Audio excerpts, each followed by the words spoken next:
사람에게는 능력 행함을, 어떤 사람에게는 예언함을, 어떤 사람에게는 영들 분별함을, 다른 사람에게는 각종 방언 말함을, 어떤 사람에게는 방언들 통역함을 주시나니 이 모든 일은 같은 한 성령이 행하사 그의 뜻대로 각 사람에게 나누어 주시는 것이니라.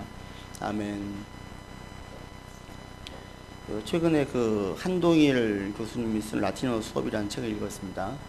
이 책에 보면은 이분이 자기 어머니를 떠나보낼 때의 그 모습이, 그 내용들이 담겨져 있는데, 자기 어머니가 이제 어머니가 한동안 계속 고비를 넘기시고 그러다가 이제 떠나시는 걸 보고 장례를 치를 때 그 영안실에서 어머니 그 영정사진을 딱 보고 있는데, 그 어머니의 그 죽음이 자기의 죽음과 오버랩 되더라는 거예요. 그래서 어머니의 죽음을 딱 볼 때에 단순히 그 슬픔으로만 끝나는 것이 아니라 이제 나도 곧 어머니의 죽음 곁으로 간다라고 스스로 인지를 했어요. 근데 이게 어떻게 그게 가능했느냐? 우리 보통은 사람들, 부모님이나 다른 아는 분들 떠나보낼 때 그 죽음을 나의 죽음으로 인지하지는 않잖아요. 인식하지는 않는데, 이분이 그렇게 했었던 그 계기는 본인도 죽을 고비를 넘겼었기 때문에 그래요. 이분이 2007년도에 사막 여행을 하다가 2005년도에 공부를 하던 중에 몸이 좋지 않아서 심장병이 있어서 공부를 잠시 중단을 하고 2007년도에 사막으로 여행을 갔어요. 이제 거기에서 사막길을 오르다가 심장이 발작을 일으켜가지고 쓰러졌고, 그때 아주 위급한 위기를 로마에서, 로마가 아니라 그 중국과 네몰곤 사이에 있는 그 사막에서 그 죽음의 위기를 겨우 넘기고 다시 살아난 거예요. 그리고 난 다음에 이분이 다시 결심을 하고 하다가 중단했던 공부를 다시 했는데, 이분이 그런 죽을 고비를 본인이 넘겼었기 때문에 어머니 죽음을 볼 때에 죽음이 자신에게서 저기 멀리 있는 것이 아니라 자기하고 대단히 가까이 있다라고 그분이 인지를 했던 거죠. 근데 이게 우리 가운데 사실은 대단히 중요하고 필요합니다.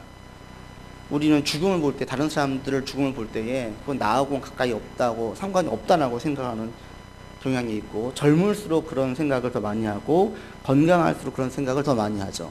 그러나 우리 잘 알고 있잖아요. 올 때는 순서가 있지만 갈 때는 순서가 없다. 정말 그렇잖아요.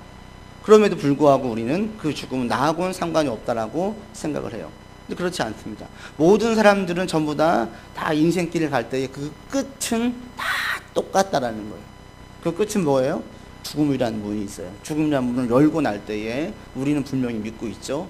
환한 영광이 비치는 천국이 우리 가운데 있다라는 것을 우리는 믿고 있습니다.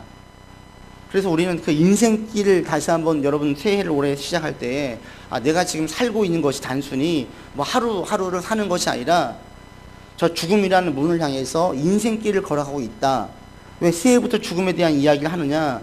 우리는 다 길을 걸어가는데 그 길을 정말 잘 걸어가야 되겠다 이거예요. 여러분들이 주어진 2018년도에 인생길을 잘 걸어갈 수 있기를 바랍니다. 올 한 해 어디를 보고요? 죽음을 보고요. 죽음 우리 가운데 두려움과 끝이 아니라 새로운 영광의 문을 여는 그 문이에요.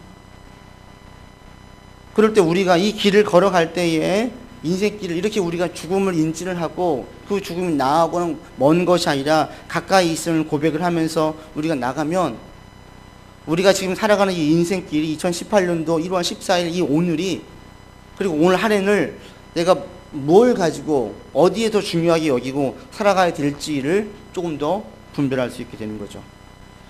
우리 지난번에 나눴던 그 은사에 대한 이야기를 오늘 또 마무리 이제 지을 건데요. 이 은사를 준비하면서 그런 생각을 했습니다.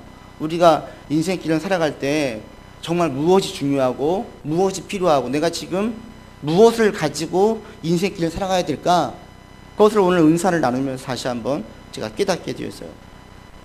오늘 은사 부분을 나누면서 여러분 인생길 오늘 한 해 2018년도 무엇을 가지고 뭘 준비하면서 갈지를 정확하게 알고 또 분별할 수 있는 여러분들 되기를 바랍니다.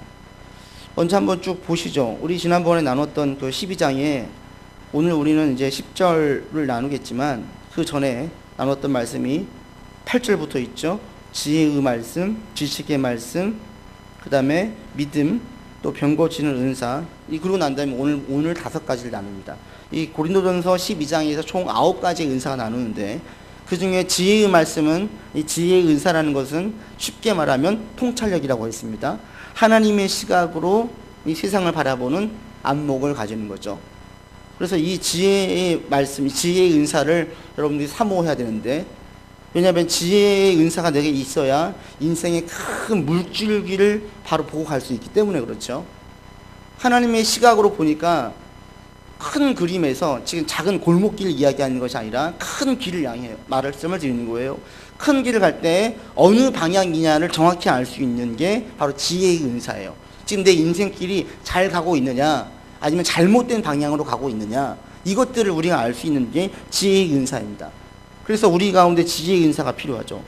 그 다음에 두 번째, 지식의 말씀. 지식의 은사라는 것은 말씀을 이해하고 깨닫는 능력이라고 전해드렸습니다. 지식의 은사는 뭐냐? 말씀을 들을 때 그것이 내게 완전히 가슴에 이 신비에 새겨지는 거예요. 그래, 정말 그래, 정말 그래. 계속 깨달아지는 거예요.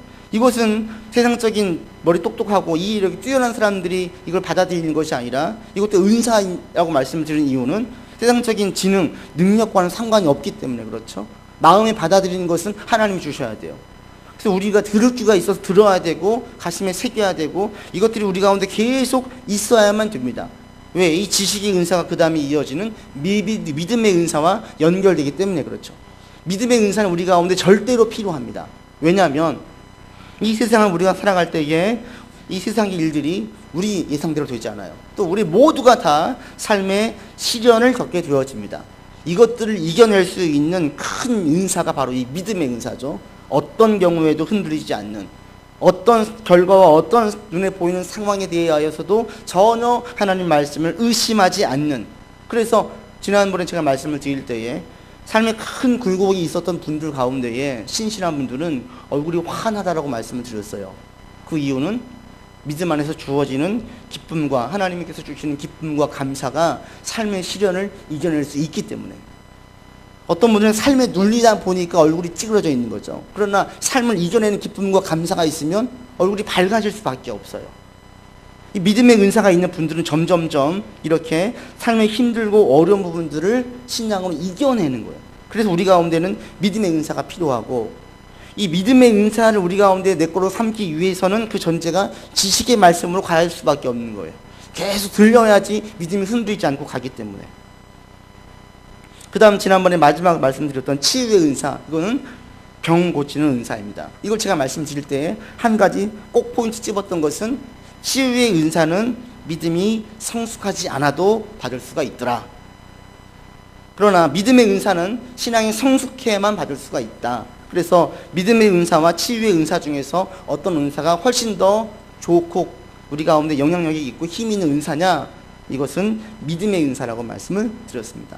그러나 보통 사람들은 치유의 은사를 또 높이 치죠. 병을 고쳤다, 대단한 믿음을 가지고 있다고 생각을 하는데, 제가 제자들의 비유를 들면서 예수님 부활하시기 전에 제자들에게 예수님께서 병 고치는 은사를 주시사 다니는 곳에 병을 고치겠다라고 말씀을 드렸어요. 때문에 병 고치는 은사는 믿음의 은사보다 훨씬 낮은 은사다.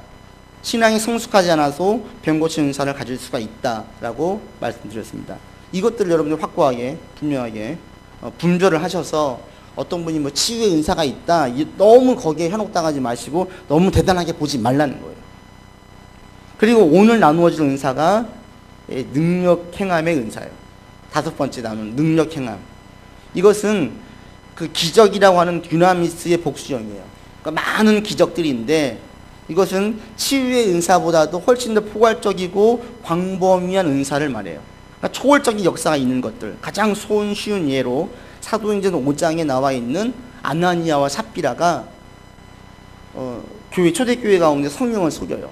그리고 헌금을 가지고 왔을 때에 속이는 거죠.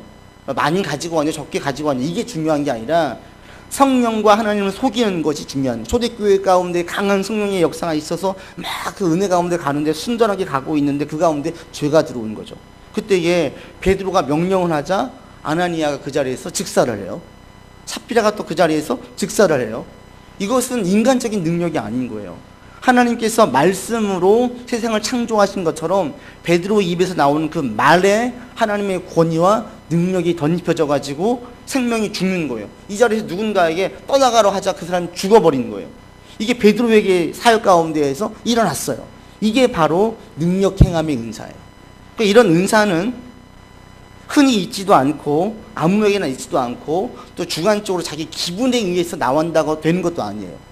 이런 은사는 철저하게 성령 하나님의 강한 강권적인 역사하심과 움직이심이 있을 때에 이런 은사들이 발휘되어집니다. 그래서 흔히 볼 수는 없는 은사입니다. 그 다음에 6번째 은사가 예언하는 은사, 예언.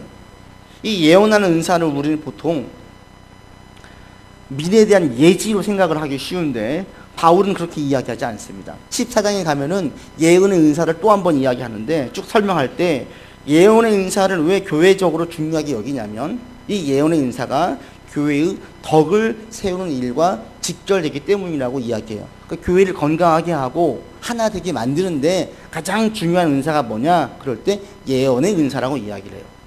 그럴 때 예언은 뭐냐? 쉽게 말하면 구체적으로 우리의 삶에, 우리 현재의 삶에 적용시킬 수 있는 말씀이에요. 이 당시에는 구약 성경도 없었고 신약 성경도 없었어요. 구약 성경을 전에도 쪽복음처럼 쪽으로 전해 받았고 아무나 받을 수도 없었어요. 접하기가 쉽지가 않았죠. 그래서 이 당시에는 예언의 은사가 있는 자들이 구체적으로 이것이 하나님의 뜻인지 아닌지를 분별해주는 사람이 필요했습니다. 그게 이제 예언의 은사예요. 그래서 지혜의 은사, 지식의 은사와 예언의 은사가 상당히 밀접하게 관련되어져 있는데 지혜의 은사는 우리 가운데 큰 그림을 보게 해준다면 어느 방향이 옳은지 보게 해준다면 이 예언의 은사는 구체적으로 현재의 삶에서 어떻게 적용할지를 알려주는 거예요. 그러니까 지혜의 은사는 나침반과 같다면 동서남북 가운데 방향을 잡아준다면 예언의 은사는 지금 현재의 현장에서 상황에 대처하는 능력이에요. 내 앞에 나무가 있습니다. 내 앞에 물이 있습니다. 가시덤불이 있습니다. 모래가 있습니다. 자, 이걸 돌아갈 것인지 헤쳐갈 것인지 아니면 이것을 그냥 넘어서 갈 것인지 어떤 무엇인가에 대해서 그 당시 상황 가운데에 헤쳐나갈 수 있는 능력이 이 예언의 은사예요.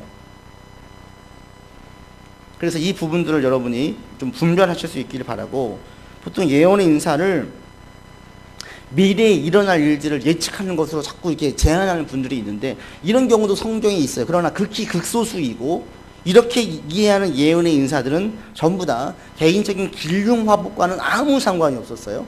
바울에게 얘기하죠. 당신 로마에 가면 죽습니다. 이 예언을 해요. 이런 소수의 예언들은 한 개인의 길흉화복이 아니에요. 순수하게 복음과 연결지어서 얘기하는 것을 볼 수 있습니다.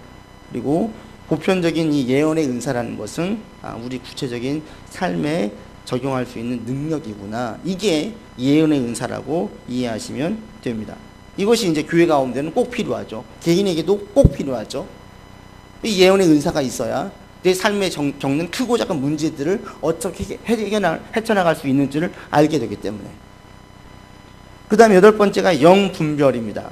영분별 은사는 뭐냐면 초대교회 때에는 거짓 선지자가 많았어요. 이게 성령의 것인지 아니면 악한 영의 것인지를 분별해야만 됐습니다.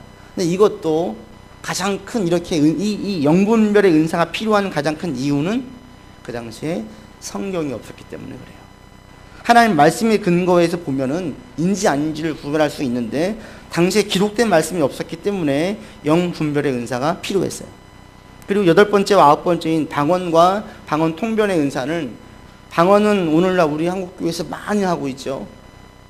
근데 초대교회 지금 오늘날 한국교회에서 중요하게 여기고 있는 것처럼 고린도교회에서도 이 방언의 은사를 대단히 중요하게 여겼어요.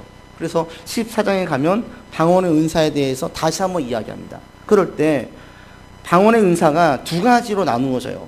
한 가지는 사도행전 2장에 있는 방언의 은사. 그때는 방언이 터지자, 방언의 은사가 임하자 수십 개국에서 온 사람들이 다 자기들의 말로 언어를 이해를 했어요. 그러니까 제가 한국말로 하는데 여러분이 지금 통역기를 끼고 있는 것처럼 각자의 말로 다 이해를 하는 거예요. 이것은 그 사도행전 2장에 한 번 나와 있고 그 이후에는 이 은사가 보이지 않아요. 오늘날 우리가 드리는 이 방언의 은사는 다 뭐예요? 저 예를 들면 저도 고등학교 2학년 때 방언의 은사를 받았는데 그냥 제가 한국말로 기도를 하는데 혀가 꼬이고 다른 말이 나오는 거예요. 그리고 저의 경우에는 지금 그 방언의 은사가 3번이 바뀌었어요. 기도를 하면서 지금 고2 때부터 지금까지 방언이 3번 바뀌어졌었어요. 그럴 때에 순수하게 그냥 하나님의 뭐 주신 말씀을 내가 뭐 이렇게 하는 것이 아니라 나는 그냥 기도를 드려요, 한국말로. 그런데 이 말이 언어가 다른 말로 나오는 거예요. 그러면서 이게 기도 시간이 깊어지게 되어지면 자연스럽게 혀가 풀려지면서 더 여러 가지 말들을 하는 저를 보게 되었어요. 이게 오늘날 우리가 흔히 하는 방언이에요. 근데 이 방언은 바울이 딱 이야기할 때 아예 레벨을 정해놔요. 방언의 은사는 은사 중에서 제일 낮은 은사로 딱 제한을 해버려요.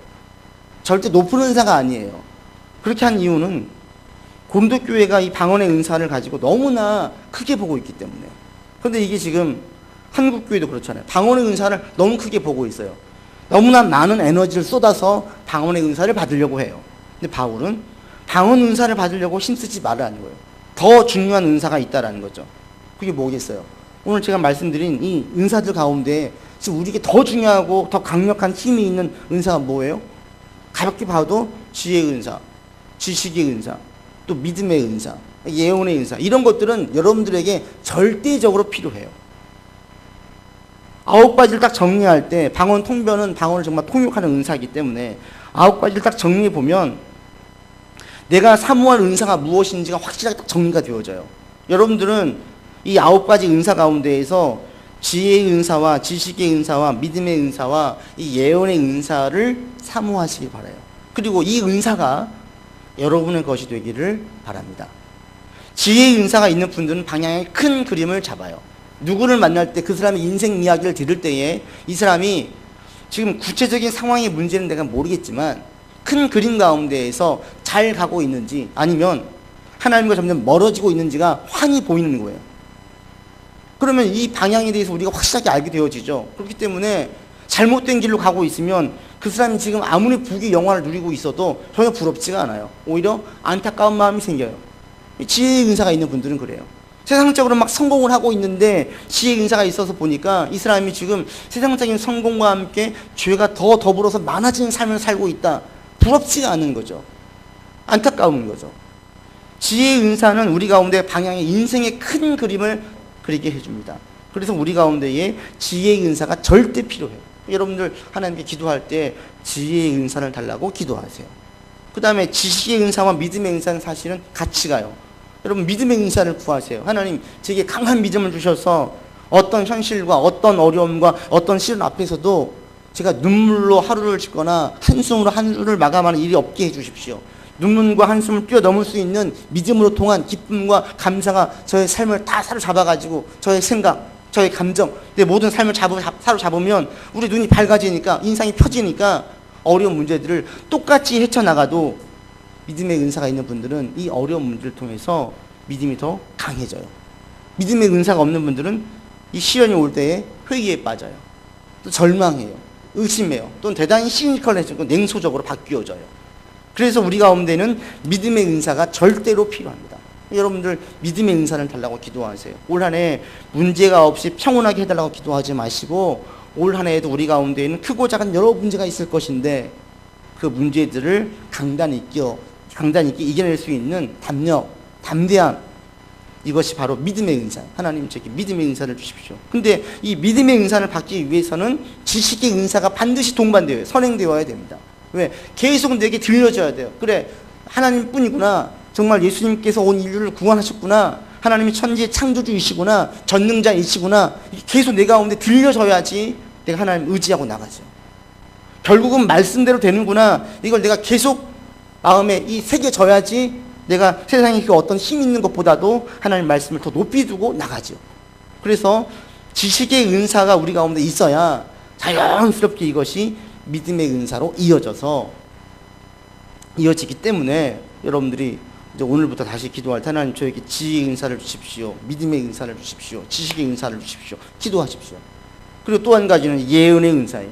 예언의 은사도 여러분들 사모하세요. 하나님 지금 내 삶에서 구체적이고 현실적으로 이걸 어떻게 헤쳐나가는 것이 내 신앙이 유익한지, 내 인생 전체를 통으로 볼 때에 이 유익한지 깨우쳐 주십시오. 이것은 바로 예언의 은사가 있어야 가능해요.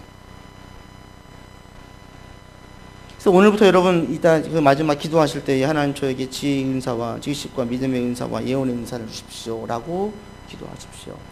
그래서 여러분의 신앙들이 더욱더 깊어질 수 있기를 바랍니다. 아멘이십니까? 이 9가지를 정리하고 딱 나니까 2가지가 중요하게 확 떠올랐어요. 그게 뭐냐면 한 가지는 성경이 있어. 성경. 정말 성경이 귀하구나. 왜 그런 줄 아세요?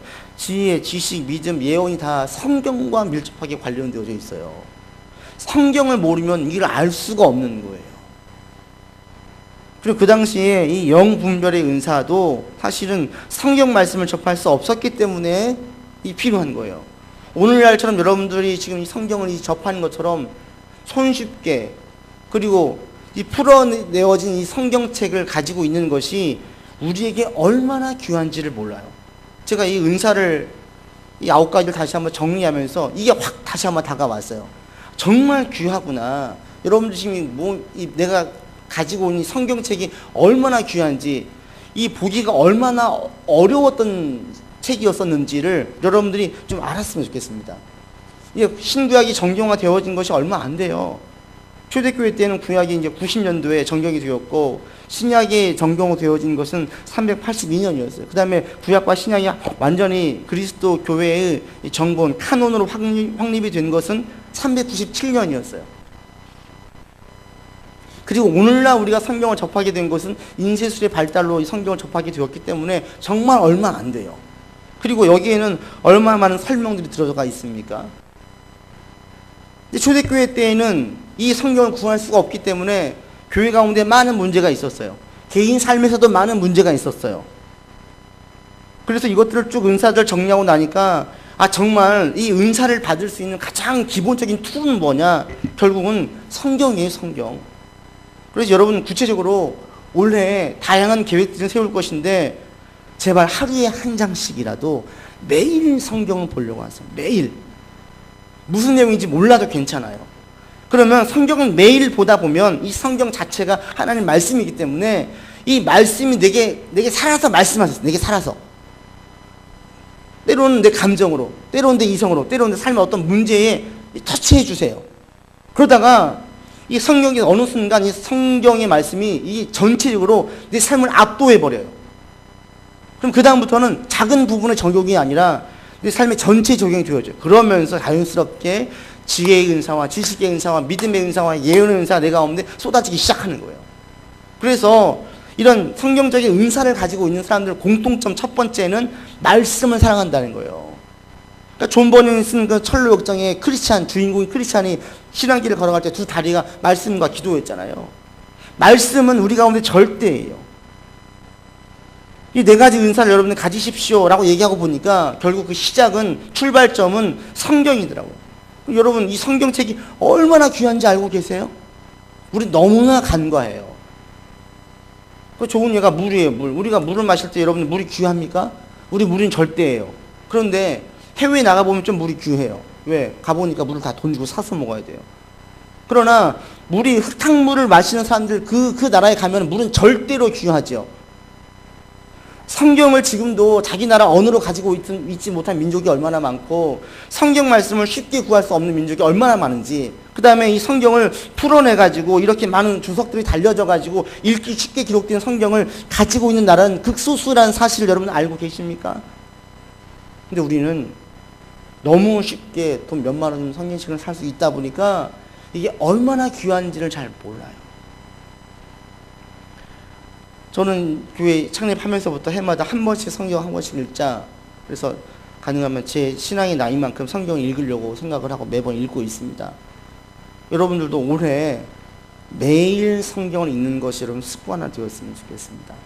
그래서 올해 새해 다짐 중에 가장 최고의 투자, 가장 좋은 시간은 사실은 성경 읽는 시간이에요. 그래서 성경 읽는 것을 여러분 습관으로 좀 들이세요. 마치 내가 성경 오늘 안 읽었으면 마음 불편해가지고 잠을 못 잘 정도로, 이게 막 죄로 느껴질 정도로 습관화 시키세요. 읽지 않는 것이 죄가 아니지만 그 정도로 습관화 시키시면 성경이 왜 귀한지를 읽으면 읽을수록, 제가 지금 해마다 성경을 통독을 하면서 느끼는 것은 해마다 달라요. 그 깊이가 달라요. 여러분보다 성경 훨씬 많이 알고 있는 저도 이렇다면 여러분들이 이 성경에서 얻어지는 것들은 무지무지한 거예요. 그래서 성경의 귀함이 확 다가오더라고요. 또 한 가지는 공동체가 얼마나 중요한지를 다시 한번 깨닫게 돼요. 사실 이 얘기, 바울이 이야기한 은사들은 사실 모든 은사들이 개인 신앙을 위한 게 아니었습니다. 공동체의 신앙을 위한 것이었습니다. 초대교회 공동체의 신앙을 위해서, 공동체를 건강하게 하기 위하여서 이 은사들을 이야기했어요. 우린 너무 개인 신앙이 치우쳐져 있는데 사실 기독교의 신앙과는 개인주의 신앙이 아니에요. 우리가 너무 개인주의 사회에 살고 있는데 철저하게 공동체적이에요. 근데 공동체가 얼마나 중요합니까? 여러분이 몸담고 있는 공동체가 어떤 공동체이냐에 따라서 우리 신앙 체질이 달라져요. 여러분들 우리 샬롬 교회가 모든 사람들이 매일 성경을 보고 있고 성경을 다 알아보세요. 그러면 성경을 읽지 않는 내가 비정상이 되는 거예요. 매일 간절히 뜨겁게 기도하는 분들을 보세요. 늘 기도 응답을 많이 받아서 하나님 살아계심을 생생하게 이야기하는 분들을 보면 밥 먹을 때만 기도하고 하나님 계신지 안 계신지 일상적인 삶에서 느끼지 없는 내 삶을 볼 때는 이게 부끄러운 거예요. 강한 도전을 받는 거예요. 언젠가부터 우리가 정말 성과 속처럼 이분화시켜가지고 교회에서는 하나님을 간절히 찾는데 일상의 문제에 있어서는 하나님을 제껴놓는 경우가 너무나 많아요. 그런데 영적으로 깨어있는 분들이 교회에서 계속 이야기하는 것을 들어보면 자신이 부끄러울 수밖에요. 이런 문제는 하나님 없다고 생각했는데 이 문제에 대해서 하나님과 연결되어서 막 이야기하는 분들을 볼 때는 도전이 안 되겠어요? 내가 아이를 키울 때, 재정적인 문제를 담당할 때, 직장 생활을 할 때, 누군가의 관계에 문제가 있을 때, 미래에 대한 청사진을 그릴 때, 이 모든 것들을 다 신앙 안에 사고 있는 분들을 보면 이 강한 도전이 될 수밖에 없는 거예요. 근데 우리는 그렇지 않아요. 많은 경우에는 신앙 안에서가 아니라 세상적인 시각으로 똑같이 미래 계획을 세워요. 똑같이 대해요. 공동체가 어떤 공동체인지에 따라서 우리 신앙에 지대한 영향을 끼칩니다. 저는 우리 샬롬 교회가 어떤 공동체가 되길 원하느냐, 이 은사로 이야기하면 이 네 가지 은사를 사모하는 분들이 가득한 교회가 되기를 원하고요. 이 네 가지 은사를 많이 경험하는 분들이 가득한 교회가 되기를 바라요. 지혜의 은사, 지식의 은사, 믿음의 은사, 예언의 은사로 가득해서 예수를 믿고 사는 것이 뜬구름 잡는 것이 아니고, 그리고 성과 속이 구별되어지는 것이 아니라 교회 밖에서의 모든 삶도 예수님이 절대라는 것을 계속 고백되어지는 일들이 많아지기를 바랍니다. 말씀을 맺습니다. 여러분, 이 네 가지 은사를 사모하세요.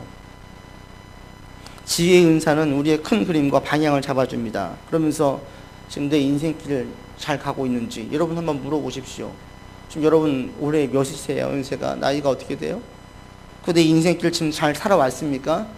그 마지막 모든 사람들이 똑같이 가는 그 죽음이라는 그 관문을 걸어갈 때 지금 내가 잘 걸어가고 있습니까? 이때 지혜의 은사가 필요합니다. 그리고 잘 걸어갈 때 반드시 우리의 삶에 많은 장애물들이 있습니다. 그리고 많은 난관이 있습니다. 때로는 피해야 할 때가, 때로는 인내해야 될 때가, 때로는 능력을 키울 때가 있습니다.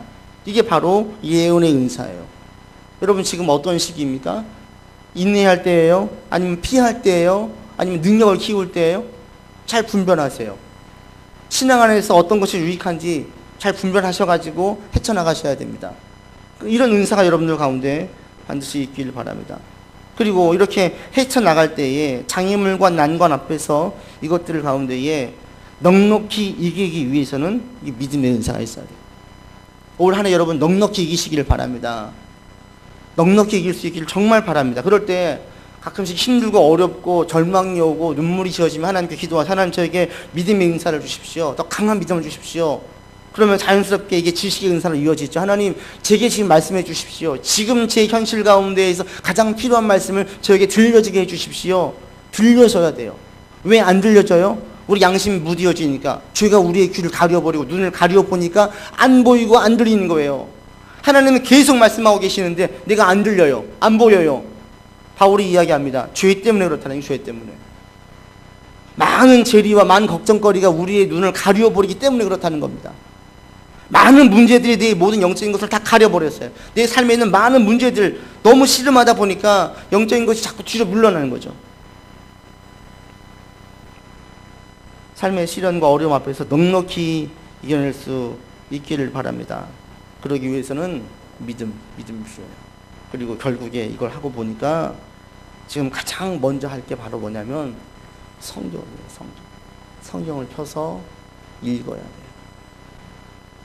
그래서 오늘부터라도 제가 한 사람씩 막 다짐을 받고 싶은데 또 괜히 다짐하고 안 하면 또 시험 들까봐 약속을 못 받겠고, 여러분 스스로가 좀 다짐을 하세요.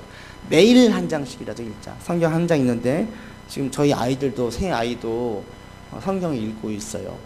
그 시작은 제가 읽으라고 한 게 아니라 사실은 아이들의 할머니가 만났을 때 얘기했어. 너희들 성경 한 장씩 읽자. 약속 받아가지고 매일 한 장씩 읽게 했어요. 건우는 읽은 지 꽤 됐고, 쌍둥이는 며칠 전부터 하나님께 할머니하고 약속을 해가지고 성경을 읽기 시작했어요. 근데 이것은 가장 좋은 습관인 것 같아요. 아이나 어린이나 상관이 없습니다. 목사도 예외 아닙니다. 여러분 매일 성경을 한 장씩, 두 장씩 보세요. 5분, 10분이에요. 5분, 10분이 없을 수가 없어요.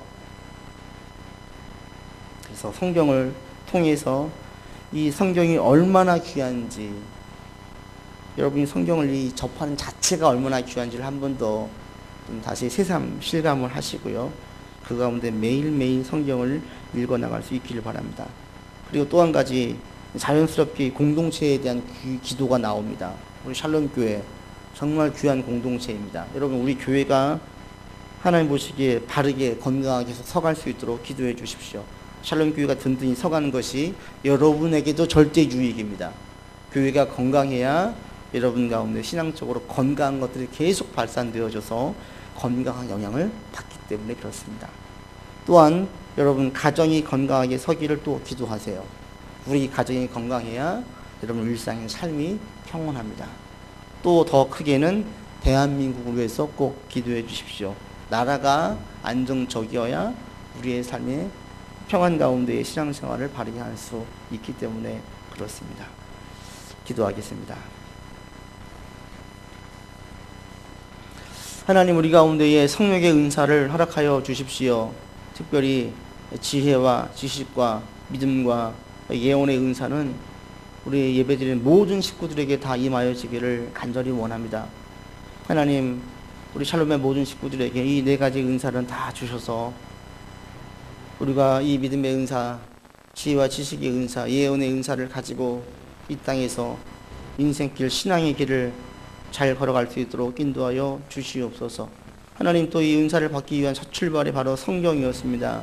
성경을 귀히 여기고 성경을 살아가는 모든 지체들이 되기를 간절히 원합니다. 오늘 말씀을 들을 때 도전을 받게 하시고 결단하게 하셔서 홀로 있을 때 성경을 펴게 하여 주십시오. 성경을 살아가는 지체가 되게 하여 주십시오. 말씀을 곱씹는 지체가 되게 하여 주십시오. 하나님이 어떤 분이신지, 인간이 얼마나 완악하고 죄악 덩어리인지를 깨닫게 하여 주십시오. 그리함으로 이 성경을 통해서 많은 은사를 받게 하시고 올 한해도 믿음의 길로만 걸어가게 허락하여 주옵소서. 우리 구주 예수 그리스도 이름으로 기도드립니다. 아멘.